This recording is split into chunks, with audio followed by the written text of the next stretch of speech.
منڈگڑ کی اس زمین پر ہر کوچے ہر گلی میں گونجے ہے یہ صدا شاکر علی ہے آئے، شاکر علی ہے آئے، علی ہے آئے۔ سبحان اللہ۔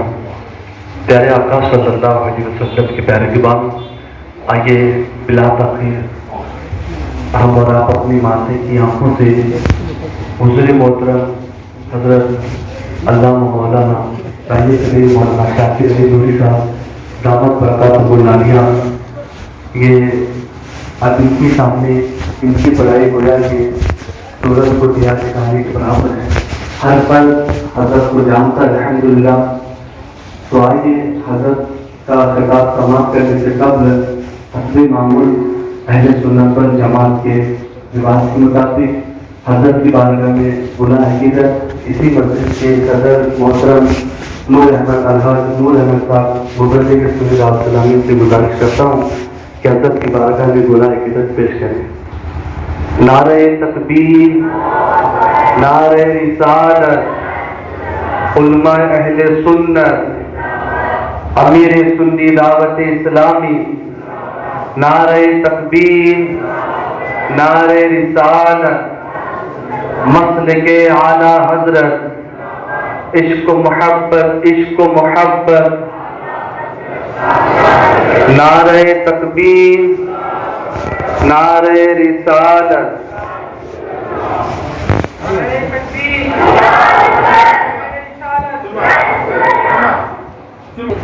نویت سنة اعتکاف۔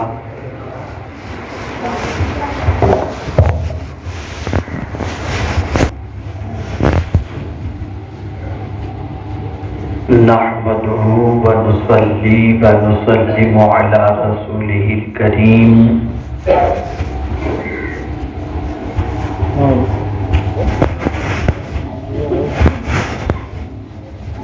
أما بعد، فأعوذ بالله من الشيطان الرجيم، بسم الله الرحمن الرحيم۔ عن عمرو بن عبس رضي الله تعالى عنه أتيت رسول الله صلى الله تعالى عليه وسلم قال فقلت من معك على هذا الأمر؟ قال حر وعبد۔ فقلت ما الإسلام يا رسول الله صلى الله تعالى عليه وسلم؟ قال طيب الكلام وإطعام الطعام۔ صدق رسول الله صلى الله تعالى عليه وسلم۔ الصلاة والسلام عليك يا رسول الله، الصلاة والسلام عليك يا حبيب الله، الصلاة والسلام عليك يا نبي الله، وعلى آلك وأصحابك يا نور الله، صلى الله تعالى عليك وسلم۔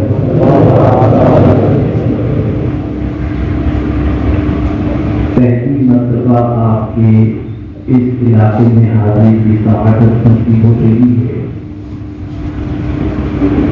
الحمدللہ مسجد اور آپ سب کو دیکھ کر خوشی ہوئی۔ اللہ رب العزت جل جلالہ اس مسجد کو آباد کرنے والوں کے دلوں کو اور گھر کو آباد فرمائے۔ میرے پیارے آقا صلی اللہ تعالی علیہ وسلم کے پیارے دیوان، کچھ ضروری باتیں میں آپ کے دل و دماغ میں اٹھانے کی انشاءاللہ کوشش کروں گا.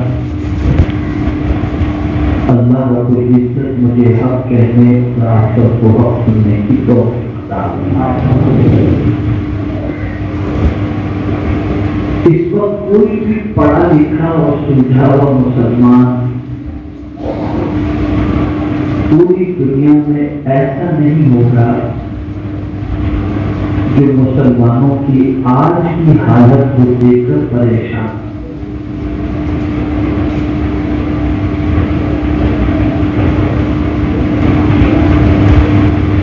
جس ملک میں دیکھیے، جس علاقے میں دیکھیے، مسلمان پریشان نظر آ رہا ہے اور پیروں تلے ڈھونڈا جا رہا ہے.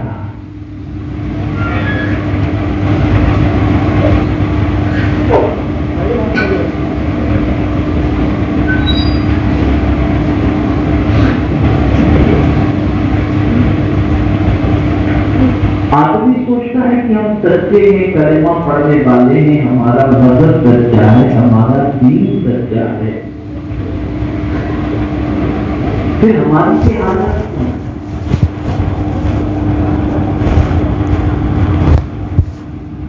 بہت سارے مسلمانوں کے ذہن میں یہ سوال اٹھتا ہے کہ ہمارا مذہب سچا ہے، پھر بھی پوری دنیا میں پریشان ہوئے، مار کو کھا رہے ہیں، ہمیں دبایا کیوں جا رہا ہے، ہمیں کچلا کیوں جا رہا ہے، ریفیوجی کیمپ کے اندر کیوں ڈالا جا رہا ہے، ہمارے ملکوں پر بم کیوں برسایا جا رہا ہے. یہ ساری چیزیں مسلمان کو ہوتا ہے. اور پھر اس کے سلسلے میں کانفرنس ہوتی ہے کہ اس سے نکلنے کا طریقہ کیا. دانش پر اپنے اعتبار سے پروگرام کرتا ہے، سرمایہ دار اپنے حساب سے سوچتا ہے، سیاست اپنے حساب سے سوچتا ہے. تو یقیناً یہ سوچ آپ کی غلط نہیں ہے، لیکن ایک چیز تو ضرور سوچنا پڑے گا کہ ہم مارے کیوں جاتے ہیں.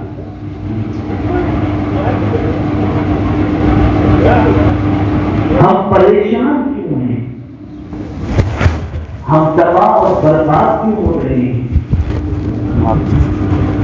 کوئی کہے گا کہ بے مال نہیں ہے، کمزوری ہے، غریب ہے، اس لیے مارے جا رہے ہیں. کوئی کہے گا علم نہیں ہے، جہالت ہے، اس کی وجہ سے مارے جا رہے ہیں. کوئی کہے گا سیاست میں ہم نہیں ہے، اقتدار میں ہم نہیں ہے تو مارے جا رہے ہیں. تو میں آپ سے ایک چیز درج کروں، مار کو اقتدار میں طلاقت کی بات بھی نہیں، اور غریبی اتنی تھی، بیٹا بیٹھ جاؤ. ایک بار بدر شریف پڑھیں. اللهم صل على سيدنا مولانا محمد المعبد الجود والكرم وآلہ وصحبہ وسلم. غریبی کا عالم یہ تھا کہ آج جیسی غریبی بھی نہیں، بلکہ اس سے زیادہ. آج کسی بھی دیہات کے اندر مسلمان اگر مر جاتا ہے تو قبر تو مل جاتا ہے.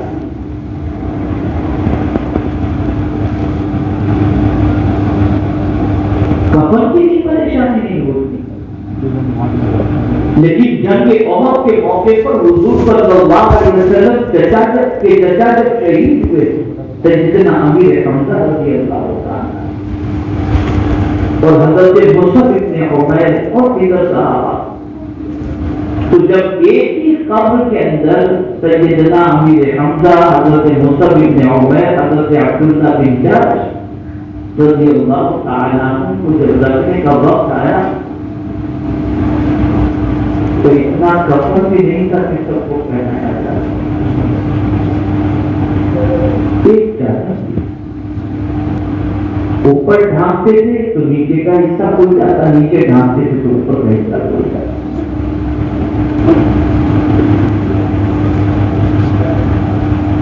لیکن باوجود اس کے سچویشن یہ تھی کہ دنیا ان کے نام سے کانپتی تھی، لرزتی تھی،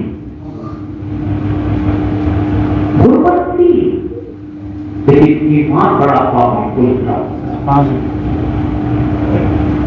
عمل ان کا بڑا پاورفل تھا۔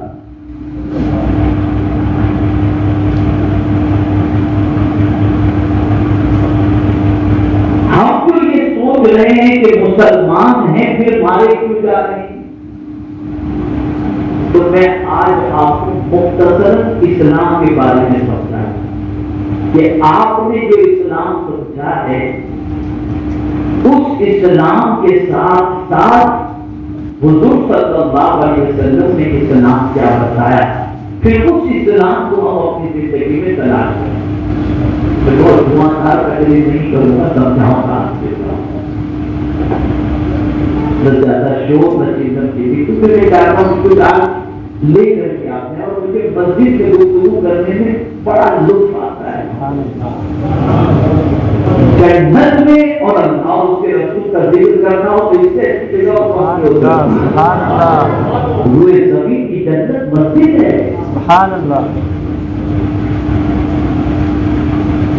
تو اب آئیے، میں نے جس حدیث کی تلاوت کا شرط حاصل کیا اور ٹھنڈے کلیجے سے سنیں، انشاءاللہ کچھ لے کر کے آپ اٹھیں گے اور عمل کریں گے تو زندگی میں اختلاف پیدا ہوگا۔ فرشتہ کی حدیث شریف ہے، حضرت عمرو بن عبس رضی اللہ تعالی عنہ سے مروی ہے۔ کون ہے حضرت عمرو بن عبس؟ یہ چوتھے مسلمان اسلام لانے والے میں حضرت عمرو بن عبس رضی اللہ تعالی عنہ کا نمبر چوتھا۔ باقی دور میں انہوں نے اسلام قبول کیا۔ وہ کہتے ہیں اتیت رسول اللہ صلی اللہ تعالی علیہ وسلم، میں حضور صلی اللہ علیہ وسلم کے پاس آیا، فقلت، پھر میں نے حضور سے عرض کیا، ما فعل على هذا الامر، یا رسول اللہ صلی اللہ تعالی علیہ وسلم، یہ جو اسلام کی آپ تبلیغ کرتے ہیں تو آپ کے ساتھ کون کون ہے اس معاملے کے اندر؟ کون کون ہے؟ تو میرے آقا صلی اللہ تعالی علیہ وسلم نے ارشاد فرمایا، وعبد، ایک آزاد اور ایک غلام۔ آزاد سے مراد صدیق اکبر تھے اور غلام سے مراد حضرت بلال تھے۔ نہ صدیق کا جواب ہے نہ بلال کا جواب ہے۔ تو آقا کریم صلی اللہ علیہ وسلم نے ارشاد فرمایا کہ ایک آزاد ہے اور ایک غلام۔ اب حضرت عمرو بن عبس کا سوال دیکھیے، اتنا سننے کے بعد حضور صلی اللہ علیہ وسلم سے پوچھتے ہیں، من اسلام؟ اے اللہ کے رسول صلی اللہ علیہ وسلم، اسلام کیا ہے؟ اب جو حضور فرمانے تھے اسلام کے بارے میں، رسول اسلام کو اپنی زندگی میں کرا، اپنے تو گوشت مچھلی کھانے کا نام اسلام سمجھتا ہے۔ اب حضور اسلام بتا رہے ہیں،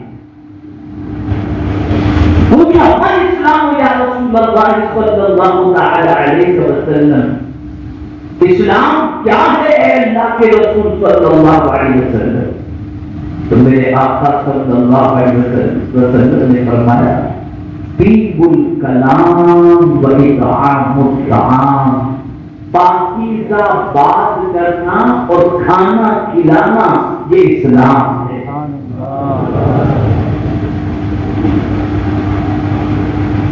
پاکیزہ بات کرنا، جب بھی زبان کھلے تو پاک بات ہماری زبان سے،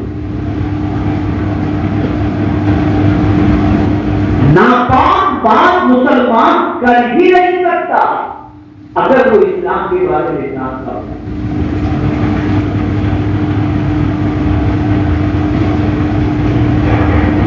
اگر کوئی یہ سوچے کہ کسی کافر کو ماں بہن کی میں گالی دے دوں؟ نہ، بالکل نہیں۔ مسلمان ہے تو پھر اس چیز کا آپ کو خیال کرنا ہوگا کہ آپ کی زبان سے 5 جملے لکھیں اور یہ بات اچھی طریقے سے ذہن میں رہے کہ کوئی بھی پاکیزہ بات کرنے والے سے آپ کی نفرت نہیں کرنا، محبت کرنا۔ گالی دینے والے سے تو نفرت ہوگی، پاک بات کرنے والے سے نفرت نہیں۔ تو حضور یہ چاہتے ہیں کہ میرا امتی جو مسلمان ہے وہ اس اسلام کا پابند بن جائے جس کی وجہ سے سب اس سے محبت کریں، پاکیزہ بات ہے۔ اب ذرا ہمارے محلوں کا جائزہ لو، ہمارے گھروں کا جائزہ لو، ہماری تجارت کی منڈی کا جائزہ لو، ہماری اسکولوں کا جائزہ لو، ہمارے پڑوسیوں کا جائزہ لو۔ جب ہم یہ سب چیزوں کا جائزہ لیتے ہیں تو مسلم محلوں میں سب سے زیادہ گالیاں بکنے والے آپ کو نظر آئے۔ مرد تو اپنی جگہ پر، عورتیں 2 قدم آگے نظر آئے۔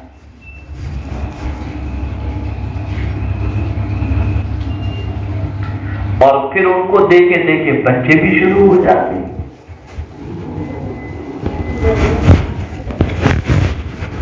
اسکول میں دیکھیے بچے گالی بک رہے ہیں، گھر میں ماں باپ کا جھگڑا ہوا گالی بک رہے ہیں، تجارت کی منڈی کے اندر تجارت کر رہے ہیں تو اس طرح سے بات کرتے ہیں جیسے بات کا شعور ہی نہیں کچھ طریقہ ہے۔ اور صحیح معنوں میں مسلمان سے کچھ سیکھا ہی نہیں، بس پیدا ہوا، ختنہ کرایا، چل پڑا، بس زندگی کر رہے، کچھ سیکھنے کی ہم نے کوشش نہیں، بس بڑے ہوئے کھائے پیے زندگی کرنے کا سیکھا نہیں۔ پاکیزہ کلام کا اثر دل پر ہوتا ہے، پاکیزہ بات کا اثر دل پر ہوتا ہے۔ اور اگر کوئی یہ کہے کہ مولانا ابھی کیا لفظوں کا اثر، آپ بھی عجیب بات کرتے ہیں، کچھ نہیں ہوتا لفظوں کا اثر، میں کہتا ہوں بالکل ہوتا ہے، 110% ہوتا ہے۔ کچھ جملے ایسے ہیں، کچھ الفاظ ایسے ہیں کہ بولنے پر آدمی جنتی ہو جائے، اور کچھ الفاظ ایسے ہیں کہ بولنے پر آدمی جہنمی ہو جائے، کچھ الفاظ ایسے ہیں کہ بولنے پر رشتہ جڑ جائے، اور کچھ الفاظ ایسے ہیں کہ بولنے سے رشتہ ٹوٹ جائے۔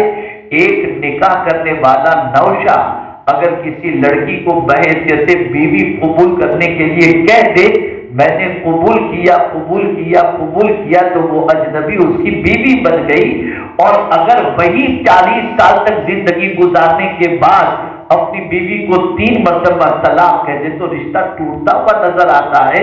تو اگر لفظوں کی طاقت نہیں ہے تو پھر یہ کیا ہے مجھے بتاؤ؟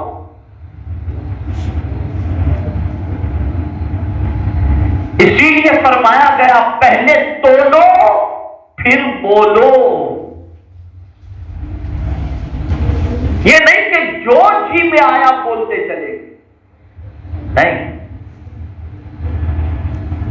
جب بھی تمہاری زبان کھلے تم مسلمان ہو، رحمت عالم صلی اللہ علیہ وسلم کے امتی ہو، آقا کے نام لے باپ ہو، آقا کے غلام ہو، تمہارے منہ سے پھڑ جانے چاہیے، جو سنے وہ یہ کہنے پر مجبور ہو جائے کتنا اچھا حضور کا یہ دیوانہ ہے، یہ پہچان کی بات۔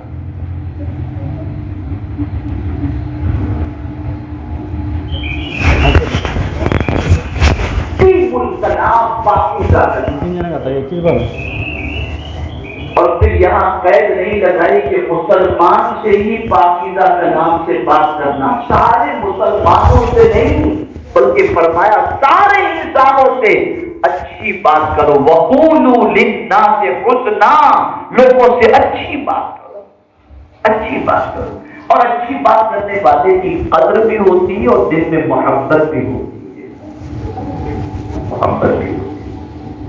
آقا کریم صلی اللہ علیہ وسلم نے ارشاد فرمایا، جو شخص اللہ اور یوم آخرت پر ایمان رکھتا ہے اسے چاہیے کہ اچھی بات کرے ورنہ چپ رہے، بولنا ہے تو اچھی بات بولو ورنہ چپ رہو۔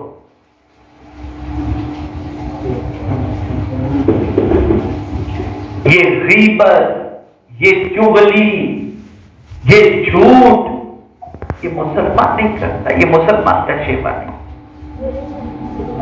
حضور فرماتے ہیں صلی اللہ علیہ وسلم، طیب الکلام، پاکیزہ بات کرنا۔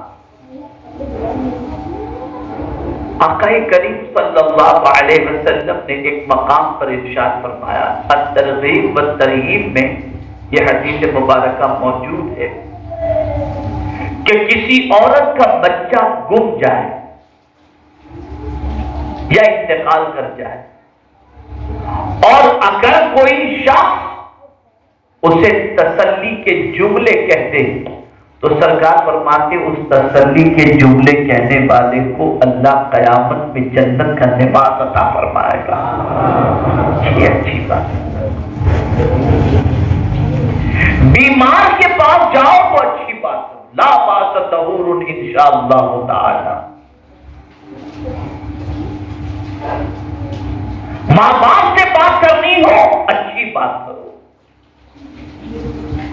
قرآن کہتا ہے وَقُلْ لَهُمَا قَوْلًا كَرِيمًا، ان دونوں کے ساتھ تم احترام سے بات کرو، تعظیم سے بات کرو، اچھی بات کرو۔ تو اسلام یہ چاہتا ہے کہ اس کے ماننے والے جب بھی زبان کھولے تو اچھی بات کرے، اور یہ بات سمجھ لو اور اچھی طرح سے سمجھ لو، آقا کریم صلی اللہ علیہ وسلم ارشاد فرماتے ہیں لا شعوری طور پر، آپ کو کچھ پتہ نہیں مڑ میں ہے، کیسا بھی مڑ میں، لا شعوری طور پر سرکار صلی اللہ علیہ وسلم فرماتے انسان کی زبان سے کوئی لفظ نکل جاتا ہے جس کی وجہ سے وہ جہنم میں چلا جاتا ہے، اور لاشعوری طور پر اس کی زبان سے کوئی جملہ نکل جاتا ہے جس کی وجہ سے اللہ اسے بلندی عطا فرما دیتا ہے۔ تو زبان کی حفاظت کرو، اور جب بھی بولو اچھی بات بولو، پاکیزہ کلمات بولو۔ اور یہ جو گالیوں کا سسٹم ہے، بہت سارے بیماری سیٹ لوگ جو ہے وہ یہ کہتے ہیں یار یہ نوکر گالی کے بغیر سنتا نہیں، سمجھتا نہیں، اور بیویاں بھی گالی کے بغیر نہیں سمجھتی، نہیں سدھرتی۔ یہ تصور ذہن کے اندر ہے اور اس لیے لوگ گالیاں بکا کرتے ہیں۔ میرے آقا صلی اللہ علیہ وسلم نے فرمایا جب کوئی گالی بکتا ہے وہ اللہ کی نظروں سے گر جاتا ہے، تو جو اللہ کی نظر سے گر جائے اسے کوئی اٹھا نہیں سکتا۔ آپ تو سٹائی کے اندر گالی بک دیے اور اس کی نظر میں بڑے بڑھ گئے،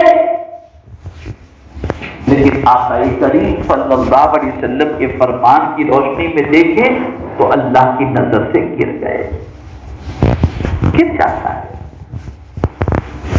اور جب کوئی بندہ قرآن کی پتہ نہیں کیا جس کو بلا رہے ہیں، کیا ہاتھ دکھا رہے ہیں، سمجھ میں نہیں آ رہا، لا حول ولا قوت الا باللہ۔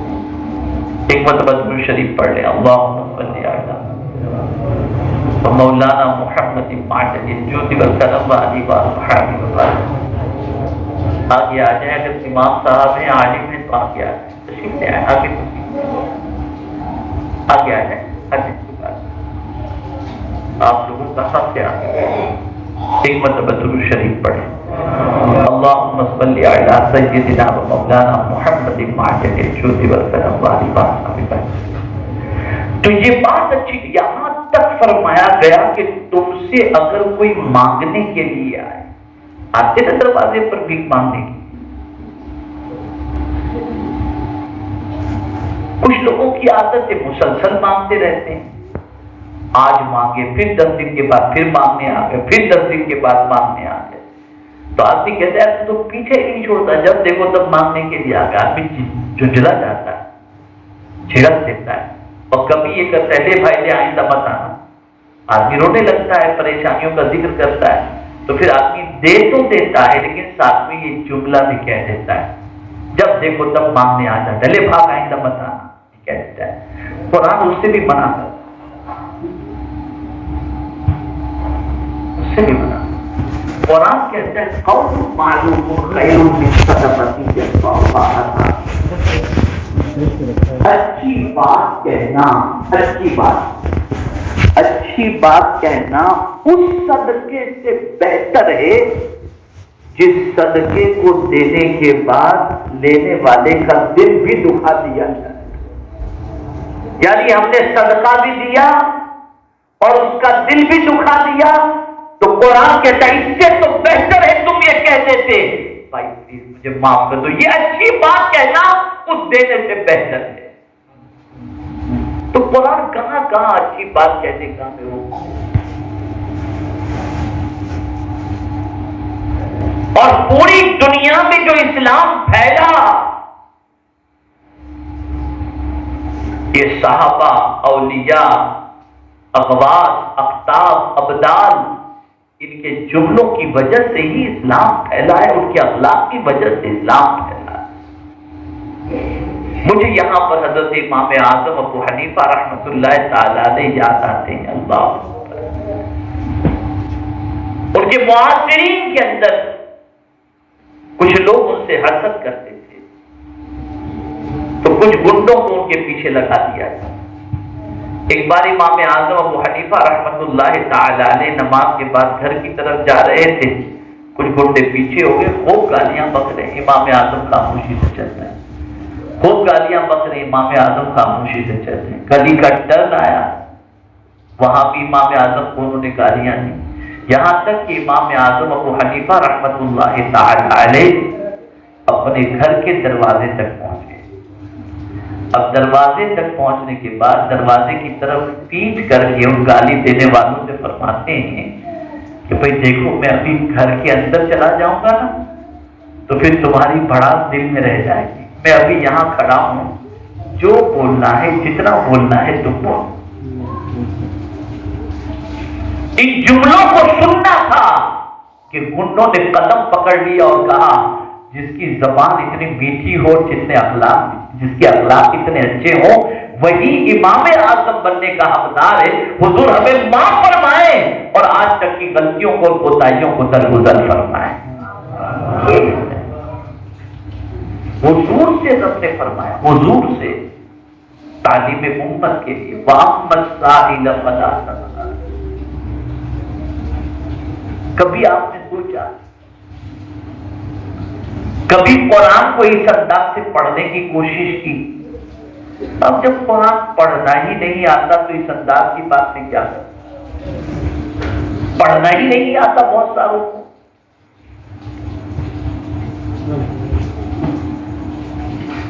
اللہ نے اتنی عظیم کتاب عطا فرمائی ہے کہ اس کتاب کے اندر زندگی گزارنے کے سارے اصول اللہ نے رکھ دیے، لیکن ہمارا حال یہ ہے کہ اس کتاب سے کوئی ربط نہیں، کوئی تعلق نہیں، کوئی تعلق نہیں۔ تو عرض یہ کر رہا تھا، حضرت عمرو بن عبس رضی اللہ تعالیٰ عنہ نے حضور سے پوچھا مل اسلام، اسلام کیا ہے اے اللہ کے رسول صلی اللہ تعالیٰ علیہ وسلم؟ تو میرے آقا صلی اللہ علیہ وسلم نے فرمایا طیب الکلام، پاکیزہ بات کرنا یہ اسلام۔ اور میں نے اس پر مختصر روشنی ڈالی، اور پھر دوسری بات حضور نے کیا فرمائی، اطعام الطعام، کھانا کھلانا یہ اسلام ہے۔ کھانا کھلانا کیا ہے؟ بولیے، اسلام میں صرف کھانا اسلام نہیں،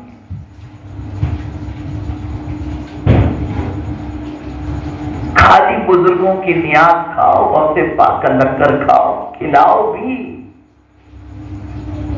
یقیناً وہ لنگر کھانا اور وہ نیاز کھانا بہت بڑی سعادت ہے۔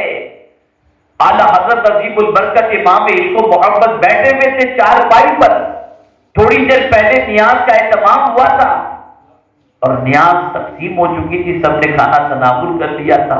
اعلیٰ حضرت چارپائی پر بیٹھے ہوئے تھے، دیکھا ایک دانہ نیچے گرا ہوا ہے۔ اعلیٰ حضرت چارپائی سے نیچے اترے اور اپنی زبان سے اس دانے کو اٹھایا، فرمایا یہ نیاز غوث پاک ہے۔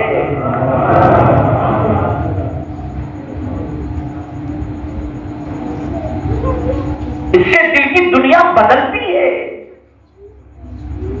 لیکن ہمارے یہاں سب چیزیں رسمی رہ گئی نا، سب چیزیں اے بھائی لاؤ، اے بھائی ادھر دیکھو، ادھر دیکھو، ادھر کی بہادر کچھ نہیں سیکھا ہم یہاں، کونے کے کونے ہیں ہم، کھانا پینا موج مستی کرنا یہی سیکھا ہے ہم نے، باقی کچھ نہیں سیکھا۔ ہر نبی نے کھانا کھلایا اور ہر نبی کی سنت ہے کھانا کھلانا، اور حضرت ابراہیم خلیل اللہ علیہ الصلوۃ والتسلیم تو اس وقت تک دسترخوان پر بیٹھتے نہیں تھے جب تک کہ کوئی کھانے والا نہ مل جائے، کسی کو لے کر کے کھانا کھاتے تھے، اکیلے نہیں کھاتے تھے۔ اور یہ اتنی بڑی نیکی ہے، اتنی بڑی نیکی ہے کہ سیدنا غوث الثقلین قطب ربانی قندیل نورانی شہباز لامکانی میرا شاہ شیخ سیدنا سید عبد القادر جیلانی رضی اللہ المولا تبارک و تعالیٰ عنہ فرماتے ہیں کہ میں نے اعمال کے دفتر کو اعمال کے دفتر کو میں نے کھنگال کر کے دیکھا، اعمال کے دفتر کو کھنگال کر کے دیکھا کہ کون سا عمل اللہ کو بہت زیادہ پسند۔ غوث پاک فرماتے میں نے اعمال کے دفتر کو کھنگال کر کے دیکھا یہ جاننے کے لیے کہ کون سا عمل اللہ کو بہت زیادہ پسند ہے، تو غوث پاک رضی اللہ تعالیٰ عنہ فرماتے ہیں کہ فرائض کے بعد اللہ کو سب سے زیادہ اگر کوئی عمل پسند ہے تو کھانا کھلانا پسند ہے، یہ غوث پاک فرماتے ہیں۔ اور یہی وجہ ہے کہ اولیاء زمین پر تھے تب بھی کھلاتے تھے اور زمین کے اندر ہے تب بھی کھلا رہے ہیں، یہی وجہ ہے، یہی وجہ ہے۔ بہت بڑی نیکی ہے کھانا کھلانا، بہت بڑی نیکی ہے، بلکہ یہ تو اپنی جگہ پر، اب آگے آپ سنیں گے تو آپ کو مزید حیرت ہوگی کھلانے کے حوالے سے۔ قرآن کہتا ہے سورہ ماعون پڑھیے ذرا، ارأیت الذی یکذب بالدین فذلک الذی یدعو الیتیم ولا یحض علی طعام المسکین۔ قرآن کہتا ہے کہ اب دین کو جھٹلانے والوں کو آپ نے دیکھا، دین کو جھٹلانے والوں کون ہے؟ دین کو جھٹلانے والے کون ہے؟ دین کو جھٹلانے والے تو قرآن کہتا ہے فذلک الذی یدعو الیتیم، جو یتیموں کو دھکا دیتے، تو یتیم کو دھکا دینا یہ دین کو جھٹلانے کے مترادف ہے۔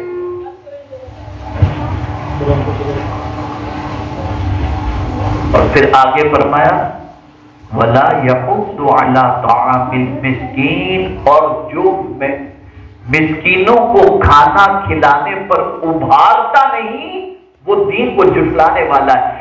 اگر کوئی مسکین کو کھلانے پر ابھارے بھی نہیں اور لوگوں کو کہے بھی نہیں کہ تم مسکین کو کھانا کھلا، تو یہ نہ ابھارنا، نہ کھلانے کی بات نہیں کر رہا ہوں، نہیں ابھارنے کی بات کر رہا ہوں کہ نہ ابھارنے پر بھی قرآن کہتا ہے وہ دین کو جھٹلانے والا ہے۔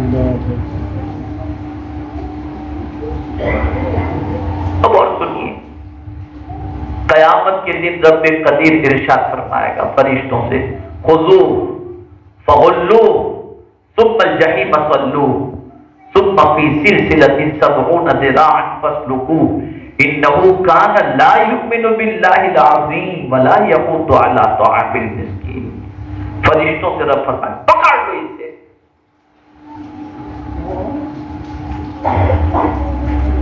اور 70 گز لمبی زنجیر اس کے پیر میں ڈال دو. فی سلسلۃ 70 ذراعا فاسلکوه.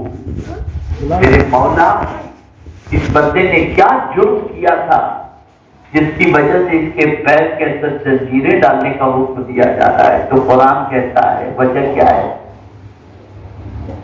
انہ کان لا یؤمن باللہ العظیم ولا یحض علی طعام المسکین. وجہ یہ ہے کہ یہ اللہ جو عظمت والا ہے اس پر ایمان نہیں لایا تھا اور مسکینوں کو کھانا کھلانے پر لوگوں کو ابھارتا نہیں تھا، اس لیے اسے یہ سزا دی جاتی ہے.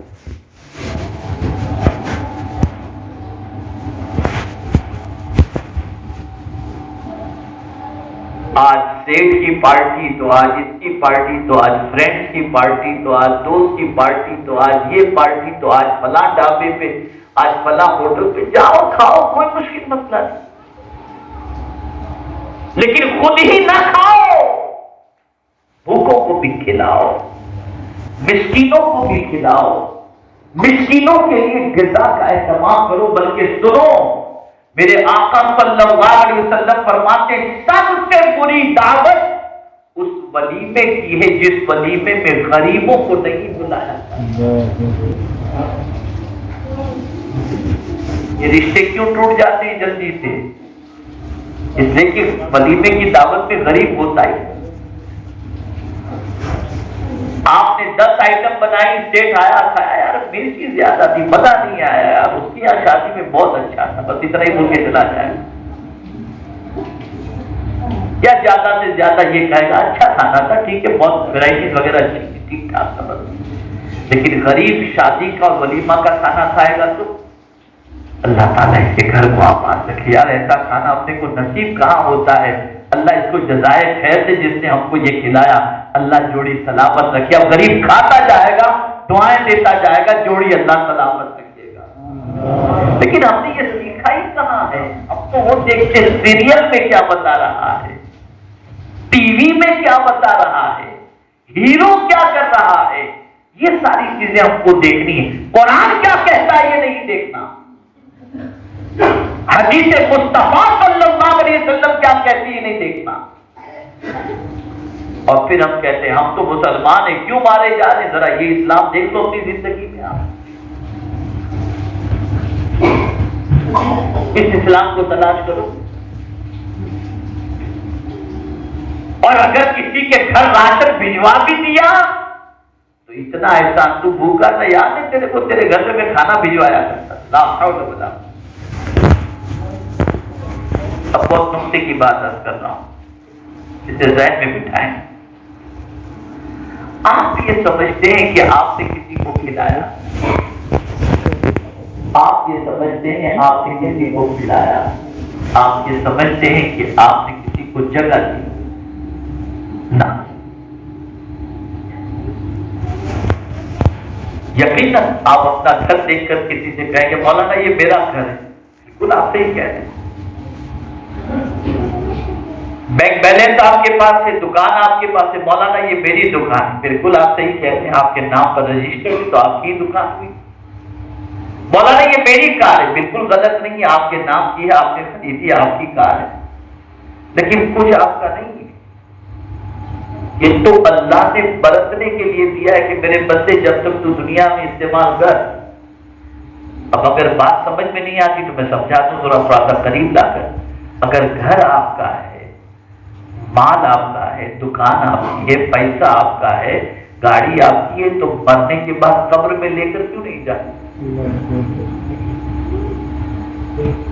لے جاؤ قبر میں ساتھ. ایک بیٹا لے جانے نہیں دے گا اور کوئی لے کر نہیں جاتا. ارے ماں کے ہاتھ میں سونے کی انگوٹھی ہے تو بیٹا اتار لیتا ہے، نہیں لے جا سکتی ماں. باپ کے ہاتھ میں کھڑی ہے تو اتار لیتا ہے بیٹا, نہیں لے جا سکتے تم. تو کہاں ہوا آپ کا, کہاں ہوا آپ کا؟ اس تو اللہ نے ایک ٹائم پیریڈ کے لیے استعمال کرنے کو دیا تھا. تم نے جب چاہا آپ کی روح قبض ہو گئی سب دوسرے کے حوالے. اب آپ کا گھر آپ کا بیٹا استعمال کر رہا ہے, دکان بیٹا استعمال کر رہا ہے, کیا کر رہا ہے, دوسرے سب استعمال کر رہے ہیں. آپ کے ہاتھ میں کچھ بھی نہیں ہے. آپ یہاں سے خالی ہاتھ کر کے آئے تھے, خالی ہاتھ جانے. خوش نصیب ہے وہ بندہ جو اس دنیا سے جانے سے پہلے قبر کا سامان اور محشر کا سامان اپنے ساتھ لے کر کے جائے. یہ اسلام تو اپنے سیکھا. اس میں کوئی شک نہیں سجدے سے بندہ خدا سے قریب ہوتا ہے. اس میں کوئی شک نہیں کہ درود شریف پڑھنے سے حضور سے قریب ہوتا ہے. اس میں کوئی شک نہیں کہ قرآن پڑھنے سے اللہ اس کے رسول سے بندہ قریب ہوتا ہے. لیکن ایک اور نسخہ بھی میں آپ کو بتاؤں. قیامت میں پروردگار اپنے بندے سے پوچھے گا, میرے بندے میں بھوکا تھا, تو نے مجھے کھانا دیا. رب پوچھے گا تو بندہ عرض کرے گا, مولا تو ہی تو سب کو کھلانے والا, بھلا تو کیسے بھوکا, اور تجھ سے تو کھانے پینے سے پاک ہے. میرا رب جواب دے گا, بھلا فلاں بھوکے کو تو کھانا کھلاتا تھا تو اس کے پاس تو مجھے پا لیتا. یہ کھانا کھلانا.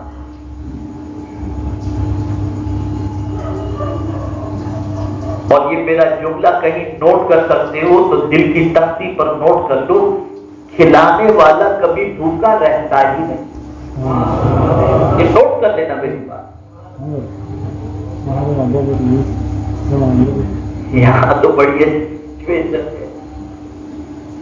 مہمان اگر رشتے دار آ جائیں تو دیکھ کے سب سے پہلے بیوی کی تیوری چڑھ جاتی ہے, اور پہلا سوال ہوتا ہے کب تک رکیں گے.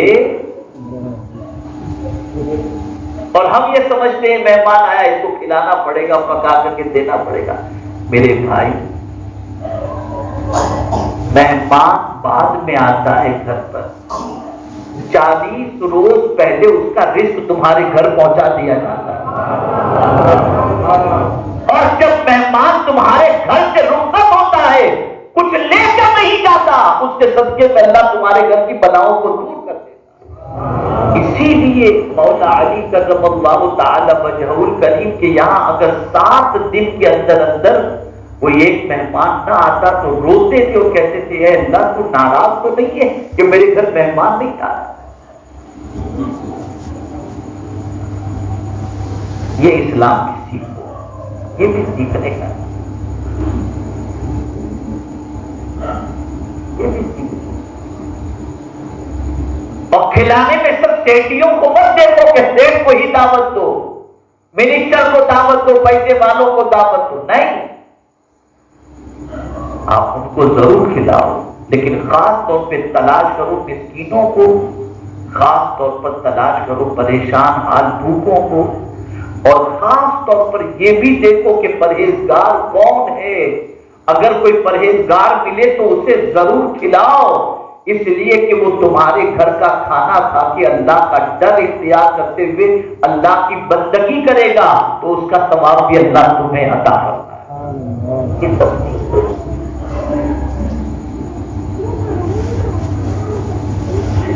سیکھنے. اب آپ دیکھیں سیدنا غوث پاک رضی اللہ تعالیٰ عنہ کی حیات طیبہ, 20 روز سے بھوکے تھے. کتنے روز سے؟ اور عجیب کیفیت تھی. سیدنا غوث پاک رضی اللہ تعالیٰ ایک مسجد میں تشریف لے گئے, دیکھا پہلے سے وہاں کچھ لوگ موجود ہیں. ایک کہا غوث پاک رضی اللہ تعالیٰ کے سامنے ہی بیٹھ کر اپنی زنبیل میں سے کچھ گوشت نکالتے ہیں اور کھانا شروع کرتے. غوث پاک کو بھوک تو لگی. اب اس شخص نے کہا 20 روز سے آپ نے تناول نہیں کر پایا تھا, کچھ پانی اور کھاس کر زندگی گزر رہی. اسے غوث پاک سے عرض کیا کہ آپ کھائیں. وہ جانتا نہیں تھا کہ یہ کون ہے. آپ کھائیں گے؟ تو وقت پاک رضی اللہ تعالیٰ عنہ نے فرمایا تو اجنبی لگتا ہے، کہاں سے آیا؟ کبھی جیلان سے آیا۔ اچھا، تو وقت پاک نے فرمایا میں بھی جیلان کا رہنے والا ہوں۔ اس کی آنکھیں کھل گئی، اس سے پوچھا آپ عبد القادر کو جانتے ہو؟ عبد القادر کو جانتے ہو؟ وقت پاک نے فرمایا نہیں عبد القادر ہوں۔ کہا مجھے معاف کرو۔ کہا کیا ہوا بھائی، ابھی تو پہلی ملاقات ہے، کوئی معاملہ نہیں ہوا، تم اس سے معافی مانگ رہا ہے؟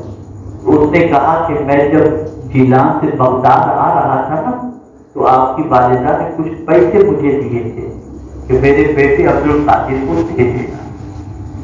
ہوا یہ کہ میں اتنے دنوں سے یہاں پر ہوں، میرا پیسہ خرچ ہو گیا، تو آپ کے پیسے سے یہ گوشت آپ کی اجازت کے بغیر تو مجھے معاف فرما دیجیے اور باقی رقم نکالیے اور غوث پاک کے حوالے کر دیجیے۔ سیدنا غوث پاک نے ایک دن کی ضرورت جتنی رقم اپنے پاس رکھی اور باقی ساری رقم اسے واپس کر دی اور فرمایا تو مسافر ہے، تجھے زیادہ ضرورت ہے، رکھ تیرے پاس تاکہ تیری ضرورت پوری ہو۔ یہ عمل کب سیکھیں گے ہم؟ خود بھوکے رہ کر اوروں کو کھلانا، یہ کمال کی بات ہے۔ لقمے چھیننا نہیں، کسی کی زمین چھین لی، کسی کا مکان چھین لیا، ادھار پر پیسے لیے تو دینے کا نام نہیں، ادھار پہ مال لیا تو پیسے دینے کا نام نہیں، یہی ساری چیزیں تو ہے۔ اور پھر کیسے ہمارے جا رہے؟ اگر کوئی اسلام ہمارے پاس ہوتا تو خدا کی قسم ہمارے نہ جاتے۔ اسلام ہمارے پاس نہیں ہے جو اسلام حضور نے بتایا۔ اصطلاح شریعت کے اعتبار سے ہم مسلمان ہیں کہ کلمہ پڑھتے ہیں، اللہ تعالیٰ ایمان پر زندگی دے اور ایمان پر موت نصیب فرمائے، لیکن جس اسلام کو حضور اپنی امت میں دیکھنا چاہتے تھے وہ اسلام ہماری زندگی سے کوسوں دور ہے۔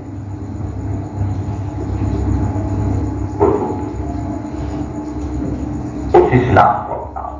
تو آج حالانکہ یہ بہت تفصیل طلب موضوع ہے اور یہ حدیث بھی بہت لمبی ہے۔ حضرت عمرو بن عباس رضی اللہ تعالیٰ عنہ نے پہلے مل اسلام پوچھا، اسلام کیا ہے، پھر پوچھا مل ایمان، ایمان کیا ہے، پھر پوچھا مل اسلام و افضل، کون سا اسلام افضل ہے، پھر پوچھا مل ایمان و افضل، کون سا ایمان افضل ہے، پھر پوچھا کون سی گھڑی افضل ہے، کون سی نماز افضل ہے۔ گھڑی سے یہ گھڑی کی بات نہیں کرتا ہوں، سمجھ لیجیے، وہ ساعت کی بات، یعنی 24 گھنٹے میں جو وقت آتا ہے ان وقتوں میں کون سا وقت سب سے افضل ہے۔ یہ سارے سوالات صحابہ پوچھتے تھے۔ ہم تو کسی بزرگ کے پاس جائیں گے تو کیا پوچھتے ہیں؟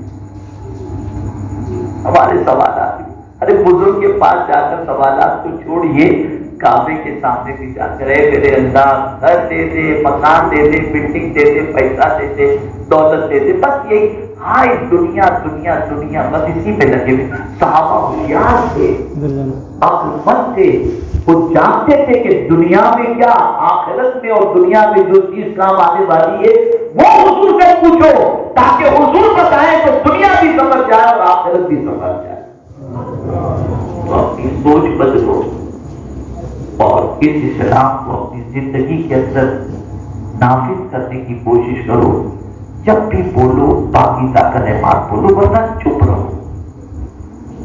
اور زیادہ بک بک کرنے سے انسان تباہ ہوتا ہے، ہلاک ہو جاتا ہے۔